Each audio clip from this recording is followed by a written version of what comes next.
ఇటు కాంగ్రెస్ పార్టీ అటు BRS party ఇద్దరు కూడా కొట్లాడుకుంటున్న పరిస్థితుల్లో మొన్న సభలో ఆయన ఏదైతే మాట్లాడారో అసలు విన్ ఎక్కడ కేసీఆర్ గారు కేసీఆర్ అదే అడగబోతున్నాను. కేసీఆర్ గారు మాట్లాడారు, దాని మీద చర్చ జరుగుతోంది. కాబట్టి విలన్ కాంగ్రెస్ పార్టీ అంటే కాదు, కేసీఆర్ తొలి చివరి విలన్, ఇవన్నీ కూడా వస్తున్న పరిస్థితుల్లో ఎవరు అసలు తెలంగాణకు నిజమైన విలన్ ఎవరు? అది విలన్ నిజంగా అవుతే హీరో ఎవరు మరి? ఇద్దరి మాటలు నిజం. ఇద్దరు విలన్లే. హీరో తెలంగాణ ప్రజలు హీరో, బీజేపీ అంటారేమో అనుకున్నా. నేను తెలంగాణ ప్రజలు హీరో అంటే బీజేపీ నేను అంటలేదు. నేను ఇప్పుడు కాదు, మీరు రవిని అడగండి, నాకు మెసేజ్ పెట్టిన ఆయన మెసేజ్ పెట్టిన చూడండి, టైం కూడా చూడండి. ఇద్దరు విలన్లే, తెలంగాణ ప్రజలే హీరోలు అని పెట్టిన మెసేజ్. కాబట్టి ఎందుకంటే కాంగ్రెస్ చరిత్ర బలవంతంగా తెలంగాణను సమైక్య రాష్ట్రంలో కలిపింది. 1969 తొలి తెలంగాణ ఉద్యమాన్ని నిర్దాక్షిణ్యంగా 365 మంది విద్యార్థులను కాల్చి చంపి అనగదెక్కింది. 72లో జై ఆంధ్ర ఉద్యమం, ఆంధ్రాలు వస్తే ములికీకి వ్యతిరేకంగా వీళ్ళకి స్పెషల్స్ ఇచ్చినని వచ్చినప్పుడు వాళ్ళు సపరేట్ రాష్ట్రం కావాలను, వీళ్ళు సపరేట్ రాష్ట్రం కావాలను ఇస్తే ఇద్దరు ప్రజలు హాయిగా అన్నదమ్ముల్లా కలిసి విడిపోయి కలిసిండ్రు అభిమానాలతోటి. కానీ వీళ్ళు కలిసి ఉంటేనే మాకు ఎక్కువ సీట్లు వస్తాయి, ఆంధ్రప్రదేశ్ కాంగ్రెస్ బేస్ అని అక్కడ వీళ్ళు ముఖ్యంగా దీనికన్నా ఎక్కువ అక్కడ ఉద్యమం నడిచినా ఆంధ్ర పెట్టుబడిదారులపై ఇందిరాగాంధీ మిస్గైడ్ చేసి మళ్ళీ బలవంతంగా కల్పించారు కాంగ్రెస్ మొదటి నుంచి కూడా. తర్వాత 2004లో మరి 1999లో సోనియా గాంధీతోని వాజ్పేయి గారి లెటర్ రాయించారు. ఏంటంటే సెకండ్ ఎస్ఆర్సీ పెట్టమని. తెలంగాణ ఏమని కాదు, రాజశేఖర రెడ్డి పిసిసి ప్రెసిడెంట్ ఉన్నప్పుడు చంద్రబాబు ముఖ్యమంత్రి ఉంటే రబక్య రాష్ట్రానికి ఇంత పెద్ద రాష్ట్రానికి ముఖ్యమంత్రి అయిన పడతారని సెకండ్ ఎస్ఆర్సీ పెట్టమని. సెకండ్ ఎస్ఆర్సీ అంటే ఇంకొక చిచ్చు, ఎస్ఆర్సీలో ఏ రాష్ట్రం ఇస్తుంది ఆ రాష్ట్రం బీజేపీ పాలసీ. సో అట్లా చేసిండు. 2004లో రాష్ట్రపతి ప్రసంగంలో తెలంగాణ మీకు సిద్ధమని ప్రకటన చేసి 9 ఏళ్ళు సాగదీశారు. మీకు ఏ గవర్నమెంట్ కైనా 5 years term, first term. Second time వస్తే అది నెక్స్ట్ ఆ వాగ్దానాలు పేరు 5 years చేయలే. కాంగ్రెస్ 2004లో ఇచ్చిన మోసం చేసింది. టిఆర్ఎస్ తో పొత్తు పెట్టుకొని తెలంగాణ ప్రజలు మోసం చేసింది. 2009లో గెలిచినప్పుడు అది అప్పుడు బాధ్యత లేదు, తెలంగాణ సెంటిమెంట్ మీద గెలవలేదు. 2009లో 2004లో టిఆర్ఎస్ తో పొత్తుతో తెలంగాణ సెంటిమెంట్ గెలిచింది. రాజశేఖర రెడ్డి హెలికాప్టర్ దుర్మరణం యాక్సిడెంట్ లో చనిపోయిన తర్వాత మళ్ళా ఇక్కడ జగన్ ఏంటంటే తన ముఖ్యమంత్రి కాదు, రోషయ్య ముఖ్యమంత్రి ఉన్నప్పుడు కొంతమంది ఇంటలెక్చువల్ టాప్ తెలిసింది. రోషయ్యను పరేషాన్ చేయడం కోసం జగన్ పైసలు ఇచ్చి ఉద్యమం చేయించాడు కేసీఆర్ తోటి ఆ సత్యాగ్రహం. అది ఒక్కసారి తెలంగాణ ప్రజల మూవ్మెంట్ వచ్చాకే బాబు ఇది ఎక్కడికపోతుందని ఆపామంటే నిమ్మరసం కూడా తాగిండు. అప్పుడు ఈయన నాయన నరసింహారెడ్డి ప్రజలంతా ఆడు 3 యూనివర్సిటీలో, Osmania university, Kakatiya university, Nizamabad university శవయాత్ర చేసాడు కేసీఆర్. చేసి ఇన్ఫర్మేషన్ మళ్ళీ స్టార్ట్ చేసింది. అక్కడి నుంచి కొంచెం ఖచ్చితంగా నేను ఎప్పుడైనా నిజం మాట్లాడతా, మీకు ఇప్పుడు మెసేజ్ పంపిన అది చెప్తే ఈ పార్టీ సపోర్ట్ కూడా, ఎందుకంటే అబద్ధం అని చెప్తాను, నా నేచర్ అది. సో కాబట్టి అట్లా చేస్తూ అయినాక తర్వాత కాంగ్రెస్ ప్రకటన ఇచ్చింది 2009 డిసెంబర్ 9 నాడు ఇచ్చి మళ్ళీ అక్కడ దానికి అగెనిస్ట్ మాట్లాడింది ఎవరు? ఫస్ట్ వచ్చింది లగడపాటి రాజగోపాల్ స్టేట్మెంట్. ఎందుకు ఆయన వచ్చి మాట్లాడు, ఆనమేట్లనే కాదు 21,000 కోట్లు లోన్ తీసుకొని ఒక్క వెహికల్ కొలాటరల్ సెక్యూరిటీ తోటి బ్యాంకుల 45,000 కోట్లు ముంచిండు.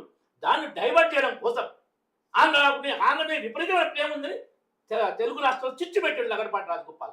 ఆయన వచ్చింది కాబట్టి చంద్రబాబు కూడా వచ్చాడు వెంటనే. అక్కడి నుంచి తెలుగు రాష్ట్రాల ప్రాంత చిచ్చు పెరిగిపోయింది అది. సో ఈయన కేసీఆర్ మాటలు కూడా అవమానకరంగా మాట్లాడడం జరిగింది ఆంధ్ర వాళ్ళు. అది కూడా తప్పు. నీకు సపరేట్ రాష్ట్రం కూడా 3 రాష్ట్రాలు అయినాయి, ఛత్తీస్గఢ్, జార్ఖండ్, ఉత్తరాఖండ్. ఎక్కడ ప్రజల మధ్య చుచ్చు రాలే, ఎక్కడ ఏ ఇష్యూ పెండింగ్ కాలే. నువ్వు అది చట్టం చేస్తే అన్ని పీఠముళ్ళే. ఆ చట్టంలో, విభజన చట్టంలో నీకు రైల్వే కోచ్ ఫ్యాక్టరీ సాధ్యమైతే చూడండి, ఆ బయ్యారు ఉక్కుగల్లో అది ఉక్కు ఫ్యాక్టరీ సాధ్యమైతే చూడండి. ఆ సాధ్యం అయితే కాదా క్లాస్ పెట్టి దీన్నే అంటారు చాట్ల తోడు పెట్టి పంచాయతీ పెట్టడం. ఆ కమిటీ వేస్తే బయ్యారు యూనివర్సిటీ అది ఐరన్ ఓర్ ఉందో అది అంటే ఎకనామికల్లీ వైబుల్ కాదు వచ్చింది. సో ఇటువంటి వచ్చినప్పుడు అది. సో ఇటువంటి చేసి దాంతో ఇంకొకటి ఉంది కాంగ్రెస్ది 1966 అనుకుంటా, రామ్ గోపాల్ చెప్పాలి, పంజాబ్ విభజన జరిగింది, హిమాచల్ హర్యానా జరిగింది 64 అనుకుంటా. అప్పుడు చండీగఢ్ను 10 ఏళ్ళలో పంజాబ్కి ఇస్తున్నామని హామీ ఇచ్చింది విభజనలో. ఇప్పుడు ఎన్ని ఏళ్ళు అయింది? 50 ఏళ్ళు అయింది. ఇంతవరకు కాదు. యూనియన్ టెరిటరీ అని డిక్లేర్ చేశారు అది. హామీలో ఉంది. హామీలో ఉంది తర్వాత కానీ యూనియన్ టెరిటరీ కరెక్ట్ అని హామీలు ఇవ్వడంలో. కానీ బీజేపీ 3 రాష్ట్రాలకి 2003లో ఏ ఒక్క ఇష్యూ పెండింగ్ లేదే, ఎక్కడ ప్రజల మధ్యలో చిచ్చు లేదే. 9 ఏళ్ళు నానబెట్టి టీడీపీని దెబ్బతీద్దామని డ్రామాలు చేసి ఒక కమిటీ అనేసారు, ఒక ప్రణబ్ ముఖర్జీ కమిటీ అని. దానికి ఎలాంటి రాజ్యాంగ అంటే ఆ కమిటీకి బైండింగ్ లేదే లేదు. అన్ని పార్టీలు అభిప్రాయం ఇవ్వాలి. మీరు బీజేపీని చేద్దాం పూజ చేద్దాం టీడీపీ పూజ చేద్దాం అనుకోరు. అప్పుడు అభిజిత్లు గారు మా మీద కాంగ్రెస్ పార్టీ మొదలు ఇయ్యను నేను, మేమే అధికారం మేము ఇయ్యాం. ఆ కమిటీకి ఉన్న అధికారం ఏంటో చెప్పండి.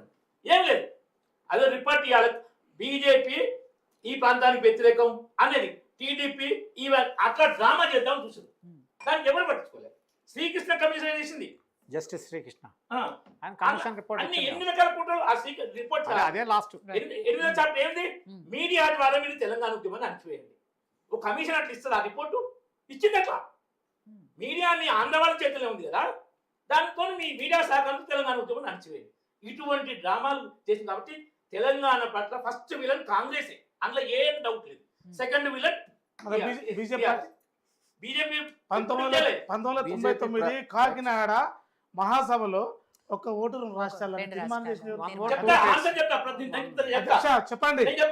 1999 పార్లమెంటు ఎన్నికల సమయంలో ఒకసారి ఆలోచించండి. నేను చెప్తా ఆన్సర్ చెప్పని.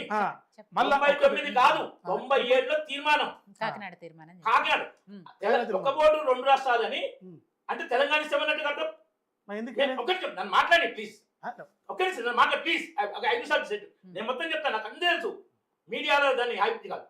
కాకినాడలో ఆంధ్ర ప్రాంతంలో తెలంగాణ ఇస్తామని తీర్మానం చేస్తే ఆంధ్రప్రదేశ్ వ్యతిరేకించలే, ఎవరు వ్యతిరేకించలే, ప్రజల మధ్యలో చిచ్చు లేదు కదా. మాకు అధికారం వస్తే కదా. 97లో చేస్తే 98లో కేంద్రం వచ్చింది కదా. ఇప్పుడు పార్లమెంట్ మాకు వచ్చిన 182 సీట్లు, రాజ్యసభలో కూడా 60 ఉన్నాయి. 240 800 టోటల్ ఎంపీ సంఖ్య రాజ్యసభలో కలిపి 240 తోని బిల్ పాస్ అయిద్దా? మా గవర్నమెంటే టీడీపీ సపోర్ట్ మీద డిపెండ్ అయింది. 97లో 1 ఇయర్ ఉన్నాం గవర్నమెంట్. 99లో హామీ ఇవ్వలే. 99లో సమైక్య పార్టీ టీడీపీకి పొత్తుతో పోయినాం. మన 2002లో 3 రాష్ట్రాలు ఇచ్చారు కదా, ఛత్తీస్గఢ్, జార్ఖండ్. హామీ ఇచ్చినాం 99లో 3 రాష్ట్రాలు ఇయ్యలే. టీడీపీ పొత్తుతో వెళ్ళాం. అప్పుడు అది ఇష్యూనే కాదు. 99లో తీర్మానం చేసి కదన్నా. వన్స్ ఒకసారి తీర్మానం చేసిన తర్వాత అదే ఉంటది కదా. చరిత్ర మళ్ళీ మర్చిపోతాం. ఎలక్షన్ల ముందు చరిత్ర ఇంకొకటి గొప్పది. చంద్రబాబు నాయుడు అడ్డం పడ్డాడు. మాకు ఇచ్చే కెపాసిటీ లేదు అప్పుడు. అక్కడ 3 రాష్ట్రాల కాడ ఎవరు అడ్డం వల్లే మీరు వినలే కదా. మిలందారు మీ అబద్ధానికి లల్లూ ప్రసాద్ యాదవ్ నా బాడీ నుంచి పోవాలంటే ఆయన కూడా ఒప్పించాడు లల్లూ ప్రసాద్. కానీ ఇక్కడ చంద్రబాబుని ఎందుకు ఒప్పించలేదు? లల్లూ ప్రసాద్ తో మాకు పొత్తు లేదు, డిపెండ్ కాలేదు గవర్నమెంట్. ఇది గవర్నమెంట్ డిపెండ్. సో మీరు చంద్రబాబు మీద డిపెండ్ అయ్యారు కాబట్టి మీ స్వార్థం కోసము ఇవ్వలేని పరిస్థితి.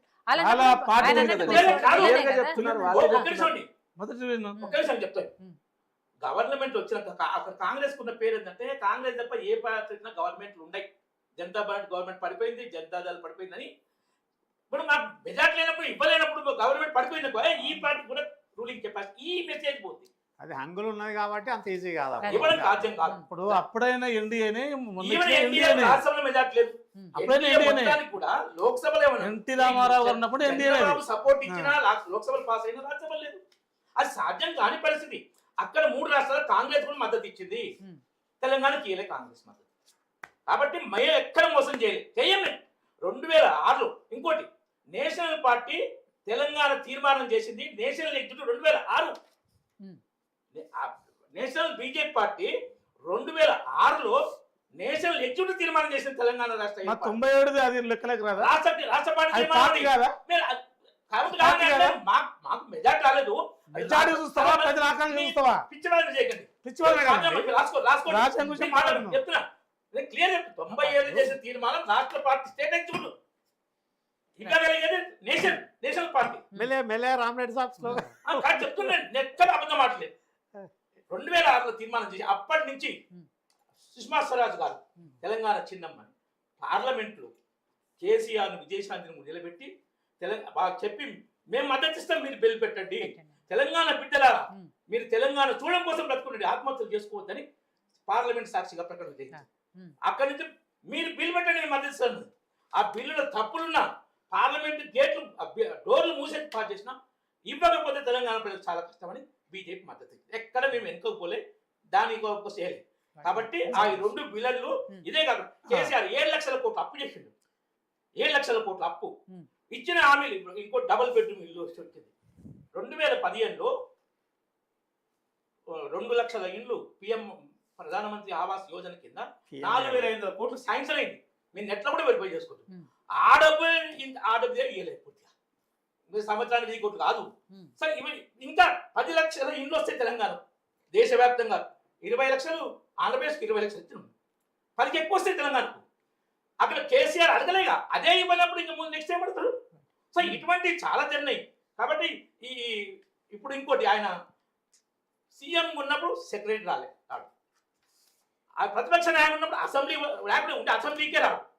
లక్షలు నెల లక్షలు జీతం తీసుకుంటాడు. ఈ మీటింగ్ ఉన్నప్పుడు వచ్చి ఆడ ఏం పుచ్చుకుంటాడో ఏమో తెలియదు, కానీ ఒక అరగంట ఉపన్యాసం. ఈసారి ఇంకా అది కూడా లేదు. ఆయన చెప్పిన దాంట్లో డేటా ఎక్కలేదు, కానీ పేపర్ చూసుకుని అవుతున్నా మధ్య ఇంతకుముందు ఎప్పుడు లేదు, మొదటిసారి. సో ఆయన దగ్గర ఆ పవర్ కూడా రేవంత్ రెడ్డి అంటే భయం పట్టుకున్నారు. ఆయన దగ్గర పవర్ కూడా లేదు. ఇంకా కాకపోతే నోటికి ఏమొస్తుంది మాట్లాడే అలవాటు బాగుంది. ఆయన 9.5 సంవత్సరాలు గవర్నమెంట్ లో 1-2 హామీలు కాదు కదా మేడం, 70 ఎన్కౌంటర్లు, నక్సలైట్ 70 మంది నక్సలైట్ చనిపోయారు ఆయన అధికారంలో, పోలీసు ఎన్కౌంటర్లు. మళ్ళీ ఇవాళ కంగారొద్దు నక్సలైట్ చర్చలు, ఆయన జరిపిన చర్చలు. చంద్రబాబు కేసీఆర్ ముఖ్యమంత్రి ఉన్నప్పుడు నక్సలైట్లతో చర్చలు జరిపిండా. వీళ్ళు ఇదే చేసే డ్రామాలు. అధికారం ఉన్నప్పుడు ఓ మాట, అధికారం దిగిపోయి ఇంకో మాట. కాబట్టి తెలంగాణ ప్రజలు తెలంగాణ రాష్ట్రాన్ని అప్పు తెలంగాణ, తాగుబోతుల తెలంగాణ, ఆత్మహత్యల తెలంగాణగా మార్చింది కేసీఆర్. ఇప్పుడు నేను మొన్న ఒకసారి ఇరిగేషన్ గురించి రిటైర్డ్ ఇంజనీర్స్ మీటింగ్ పెట్టుకున్నాను, ఎరగలుగుతాను, బీజేపీ ఆఫీసర్ వెళ్తాను, ప్రకాష్ రెడ్డికి ఫోన్ చేసిన. రామన్న ఇప్పుడు ఏ ప్రాజెక్ట్ చేయలేము, దినదిన గణనంగా తయారైన తెలంగాణ ఆదాయం. కేసీఆర్ చేసిన అప్పులు, ముంచిన అప్పులతోటి ఏ పని చేయలేని పరిస్థితి ఉంది. ఇప్పుడు ఇరిగేషన్ గురించి మాట్లాడకు, how to generate income to Telangana state, దాని మీద చెప్పు మీటింగ్ నేను అడిగాను. ఇది అట్లా పరిస్థితి ముంచి పెట్టిన కేసీఆర్. కాబట్టి ఇద్దరు వీళ్ళే తెలంగాణ ప్రజలే హీరోలు. రామ్ గోపాల్ గారు.